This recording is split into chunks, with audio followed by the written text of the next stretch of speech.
दोस्तों, आज मैं आपको मुंशी प्रेमचंद्र की विचित्र होली कहानी के बारे में बताना चाहती हूँ। आप उसे ध्यान से सुनिए। होली का दिन था। Master A.B. क्रॉस शिकार खेलने गए हुए थे। साइस, अर्दली, मेहतर, भिश्ती, ग्वाला, धोबी सब होली मना रहे थे।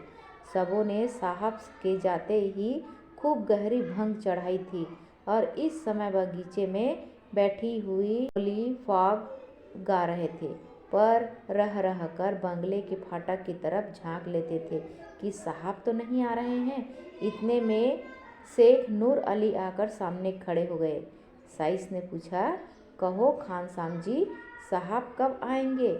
नूर अली बोलते हैं, उनका जब जी चाहे आए, मेरा आज इस्तीफा है, अब इसकी नौकरी न करूँगा। अर्दली ने कहा, ऐसी नौकरी फिर न पाओगे, 4 पैसे ऊपर की आमदनी है, नहाक छोड़ते हो। नूर अली जवाब देते हैं, अजी लानत भेजो, अब मुझसे गुलामी न होगी।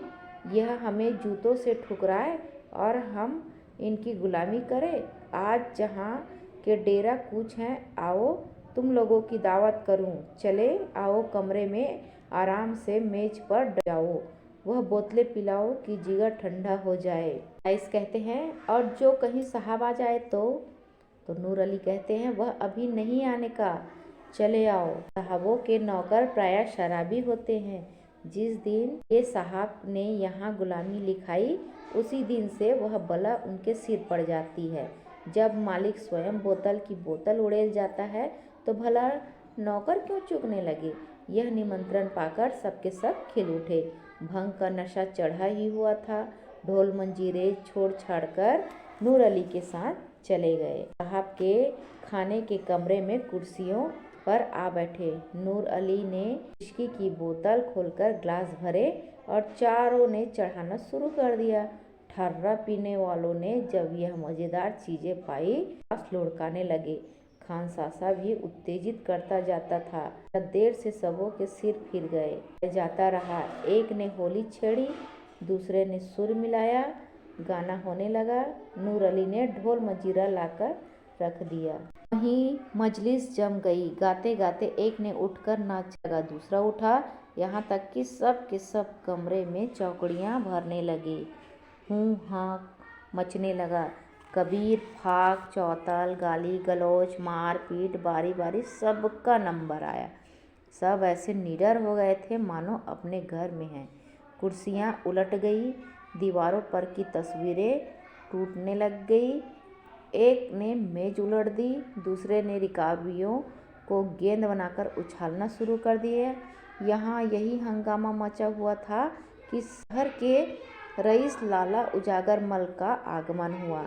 उन्होंने यह कौतुक देखा तो चकरा गए। खान साहब से पूछा, यह क्या गोलमाल है शेख जी? साहब देखेंगे तो क्या कहेंगे? नूर अली साहब कहते हैं, साहब का हुक्म ही ऐसा है तो क्या करे। आज उन्होंने अपने नौकरों की दावत की है, उनसे होली खेलने को भी कहा है। सुनते हैं लाला साहब के यहाँ हुक्म आया है कि रियाया के साथ खूब जब्त रखो, उनके त्योहारों में शरीक हो, तभी तो यह हुक्म दिया है, नहीं तो इनसे मिजाज ही ना मिलते थे। आइए तशरीफ रखिए, निकालूं कोई मज़ेदार चीज़। अभी हाल में विलायत से पार्सल आया है। राय उजागर मल बड़े उदार विचारों के मनुष्य थे। अंग्रेजी दावतों में बेधड़क शरीक होते थे। रहन सहन भी अंग्रेजी ही का था और यूनियन क्लब के तो वह एकमात्र कर्ता ही थे। अंग्रेज़ों से उनकी खूब छनती है और मिस्टर क्रॉस तो उनके परम मित्र ही थे। जिलाधीश से कोई हो, सदैव उनकी घनिष्ठता रहती थी। नूर अली की बातें सुनते ही एक कुर्सी पर बैठ गए और बोले, अच्छा यह बात है, हाँ तो फिर निकालो कोई मज़ेदार चीज़, कुछ गज़ल भी हो। नूर अली कहते हैं, हजूर आपके लिए सब कुछ हाजिर है। लाला साहब कुछ तो घर ही से पीकर चले गए थे। यहाँ कई गिलास चढ़ाए तो जवान लड़का खड़ाते हुए बोले, क्यों नूर अली, आज साहब होली खेलेंगे? नूर अली कहते हैं, जी हाँ।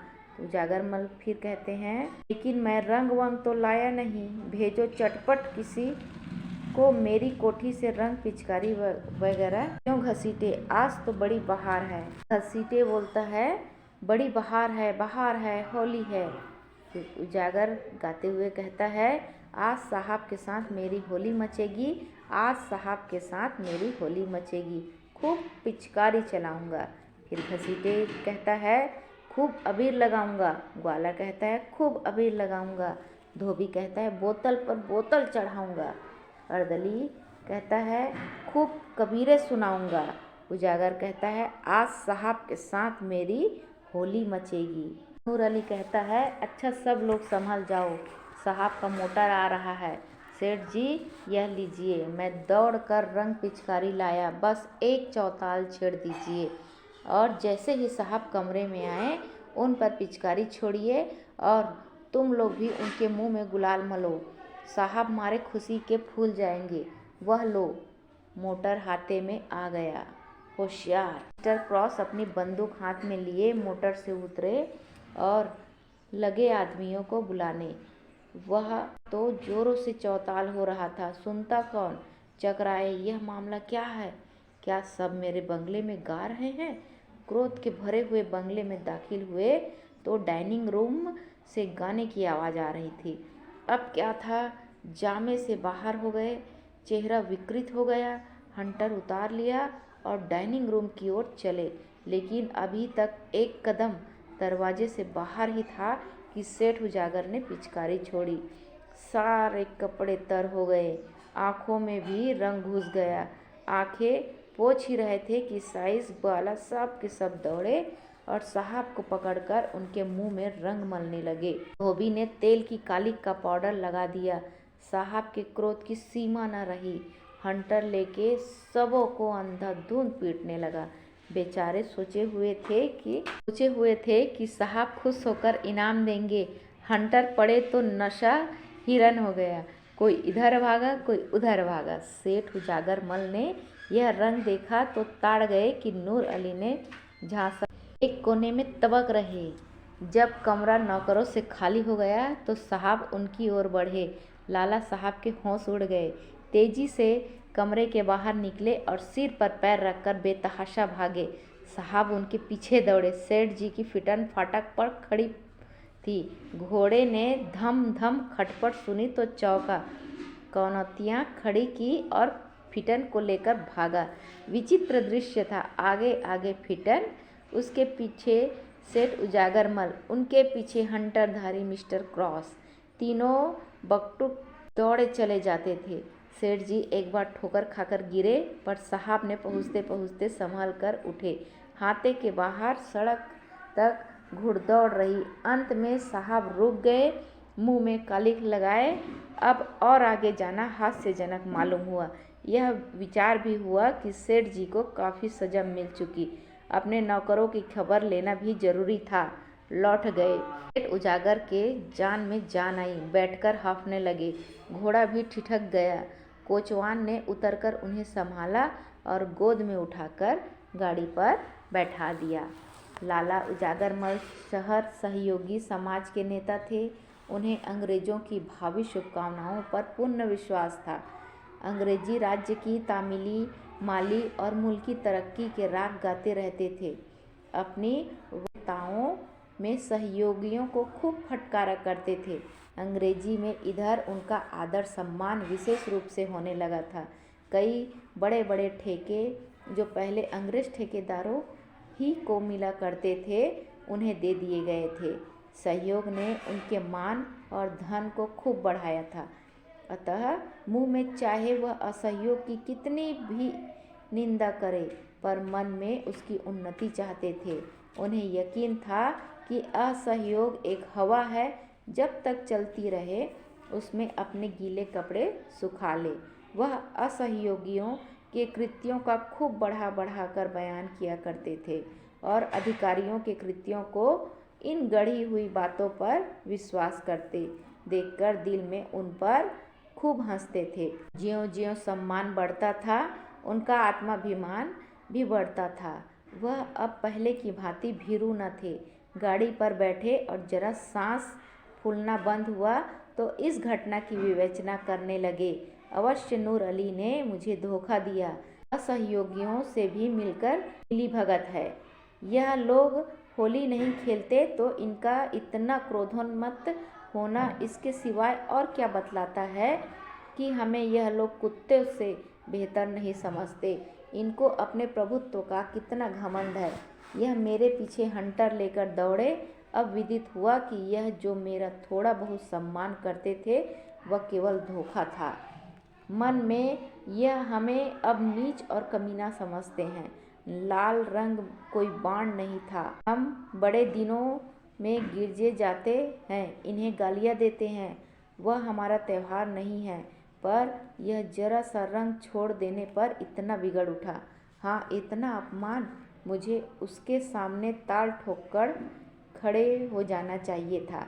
भागना कायरता थी। इसी से यह सब शेर हो जाते हैं। कोई संदेह नहीं कि यह सब हमें मिलाकर असहयोगियों को दबाना चाहते हैं। इनकी यह विनयशीलता और सज्जनता केवल अपना मतलब गांठने के लिए है। इनकी निरंकुशता, इतना गर्व वही है, जरा भी अंतर नहीं है।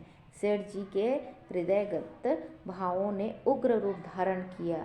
मेरी यह अधोगति अपने अपमान की याद रह रह कर उनके चित्त को विह्वल कर दे रही थी।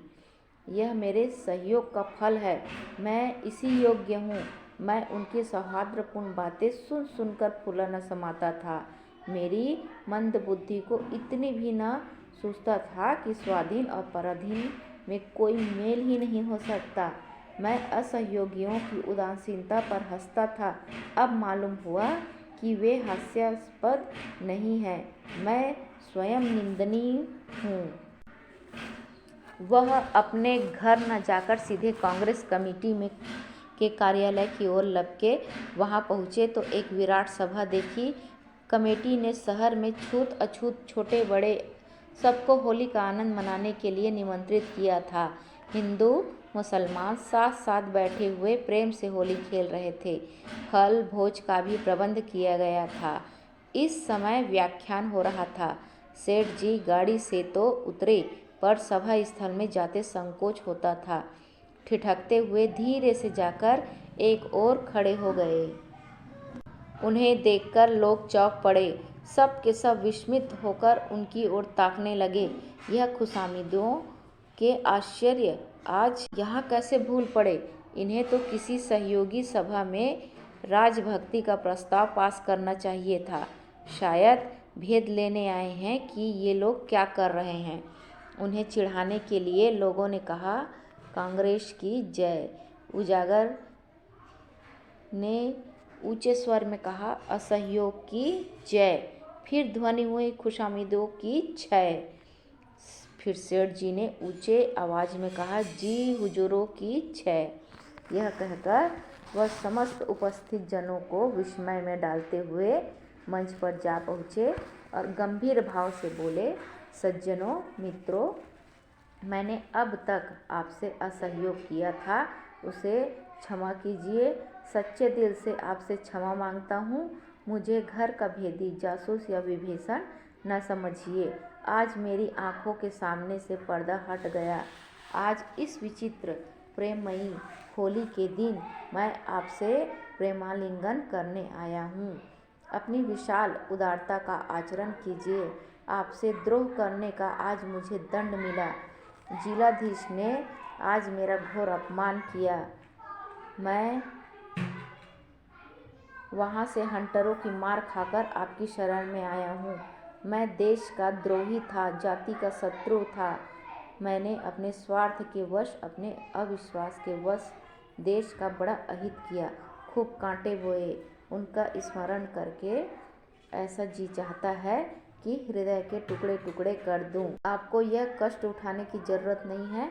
मैं स्वयं यह काम भली भांति कर सकता हूँ, पर अभी मुझे बहुत कुछ प्रायश्चित करना है। जाने कितने पापों की पूर्ति करनी है। आशा करता हूँ कि जीवन के बचे हुए दिन इसी प्रायश्चित करने में, यही मुँह की कालीमा धोने में काटूँ। आपसे केवल इतनी ही प्रार्थना है कि मुझे आत्म सुधार का अवसर दीजिए। मुझ पर विश्वास कीजिए और मुझे अपना दीन सेवक समझिए।